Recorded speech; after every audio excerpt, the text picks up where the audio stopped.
சமயத்தில் வந்து அருளும் தெய்வமாக சிவந்த திருமேனியோடு நமக்கு காட்சி தருகின்றாள். அற்புதமான தெய்வம். அந்த அம்மாவை பார்த்தா அப்படியே பார்த்துட்டே இருக்கலாம் போல தோணும். எவ்வளவு நேரம் வேணாலும் அவளை பார்த்துட்டே இருக்கலாம். அம்மா தேவைக்கு வந்து நிற்பாள். 1000 கண்ணுடையவளாக காட்சி தரக்கூடியவள் அந்த சமயபுரத்து மாரியம்பிகை அப்படின்னே சொல்லலாம். அவரை பற்றி சிந்திக்கிற போதே மெய் சிலிர்க்கும் அப்படின்னா அது நிஜம்.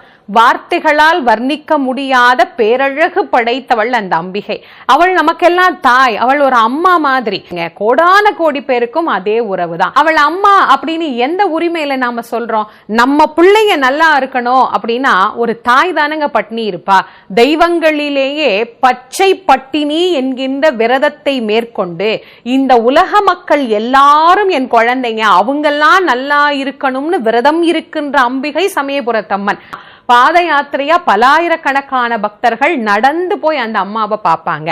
அப்படி கேட்ட வரத்தை, அது தாலி பாக்கியமா இருக்கட்டும், குழந்தை பாக்கியமா இருக்கட்டும், உடல் நோயா இருக்கட்டும், சரும நோய்களாக இருக்கட்டும், எந்த வகையான பிரச்சனையாக இருந்தாலும் அம்மா நீ பாத்துக்கோ அப்படின்னு அவளை நம்பி விட்டுட்டோம்னா போதும், அவ நம்மள பாத்துக்குவா.